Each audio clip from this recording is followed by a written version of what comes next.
फलनमा के बेटी सपनमा में आती है और हमारे खेसारी भैया जैसे मरद ढूंढने में 9 दिया तेल जड़ जाता है। दोस्तों हर एक बार आप लोग सुने होंगे बवाल हो गया, लेकिन इस बार खेसारी भैया सच में बवाल कर दिया। निगेटिव वाला बवाल नहीं, पॉजिटिव वाला बवाल कर दिया। क्या बात कर रहे हैं बाबा। दोस्तों कल खेसारी भैया का एक गाना आया है जी म्यूजिक भोजपुरी पर, जिस गाना का नाम है 9 दिया तेल, और ये गाना पर बस एक दिन में 1.5 मिलियन व्यूज क्रॉस किया है। तो फिर आप लोग सोच रहे होंगे इतना कम व्यूज पर बवाल कैसे मचा दिया।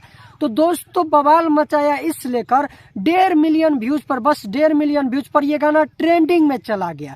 इसी वजह से इस गाना पर बहुत ही बड़ा विवाद छिड़ा हुआ है। कई लोग का गाना पर 5-5 मिलियन व्यूज रहता है, 10-10 मिलियन व्यूज आ जाता है, फिर भी ट्रेंडिंग में नहीं जाता है। लेकिन खेसारी भैया का गाना बस 1.5 मिलियन व्यूज पर ट्रेंडिंग में चला गया। तो आप लोग सोच रहे हैं इतने कम व्यूज पर ये गाना ट्रेंडिंग में कैसे चला गया। तो ये वीडियो के आगे बात करेंगे, उससे पहले ये जान लेते हैं इस गाना को लिखा कौन है, मॉडल कौन है। तो दोस्तों इस गाना को लिखे हैं भोजपुरी के जाने माने राइटर कृष्णा बेदर्दी। और दोस्तों कृष्णा बेदर्दी बहुत ही कमाल का राइटर है, क्योंकि खेसारी भैया के लिए पहले भी गाना लिख चुका है और काफी बवाल सॉन्ग लिखा है कृष्णा बेदर्दी। और इस गाना को गाए हैं ग्लोबल स्टार खेसारी लाल यादव। और फीमेल सिंगर की बात करें तो प्रियंका सिंह अपना मधुर आवाज दिया इस गाना में। ऐसे कुछ ज्यादा नहीं हो गया। और ये गाना रिलीज हुआ है जी म्यूजिक भोजपुरी पर, और भैया एक दिन में ही ये गाना ट्रेंडिंग में चला गया। काफी सोचने वाली बात है। तो चलिए अब जान लेते हैं इतने कम व्यूज पर ये गाना ट्रेंडिंग में कैसे चला गया। दोस्तों कभी भी यूट्यूब अपने कंटेंट को ट्रेंडिंग में व्यूज हिसाब नहीं लाता है। लोग सोच रहे हैं कैसे वीडियो ट्रेंडिंग में जाता है। तो दोस्तों जैसे ये खेसारी भैया का गाना है 9 दिया तेल,